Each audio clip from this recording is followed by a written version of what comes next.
CHIDORI Terrace Cooperative Housing Complex by FUJIWALABO plus Teppei Fujiwara Architects Labo in Ota City, Japan. A cooperative housing complex of 18 individual homes, each with its own garden, gathered around a multi-layered common ground. Built on a site with trees over 100 years old, with terrain that drops in height by over 2.5 m from north to south. Chidori Terrace is a project located in one of Tokyo's first-generation residential areas on the former site of a large-scale single-family home and garden. In this context, we consider the project as a process of inheriting the natural resources of the land and continuing the culture of gardening, while developing a housing complex more suitable to the contemporary conditions of Tokyo's urban life. To begin with, we studied how to preserve as many large trees as possible and how to treat the deformity of the land itself as a design process. The spatial organization is based around 3 types of gardens: a courtyard garden with a rich common space, a small garden along the boundary line that is shared with the town, and a roof garden where the common and private interweave.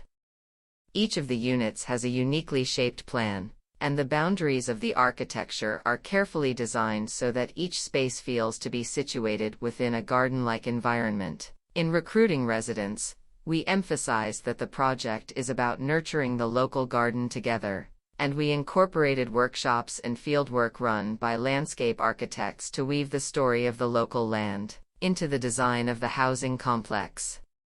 The form of the environment itself becomes the space. Through the creation of a sunken garden on both the northeast and southwest sides of the land, we created a porous environment that breathes in light and wind from all directions, creating an architecture of flow and sensory moments. Given the site has strict restrictions regarding maximum building height, this also allowed the building to have semi-underground and underground dwellings that could still receive natural lighting from a minimum of 2 sides. We planned the overall building to be integrated into its locality by matching the height, scale, and geometry with the surrounding residential area so that the city, the garden, and the dwelling units are connected across the site. To support these complexities within a cohesive architecture, an equipment services system was utilized, with main lines running through a clear spine along the common spaces. In terms of structure, considering the multiple elements of load-bearing walls, flat slabs, and beams as one organic system allowed us to maximize the interior space of each unit and increase the flow of natural light and wind, unifying the complex plan as one architectural environment.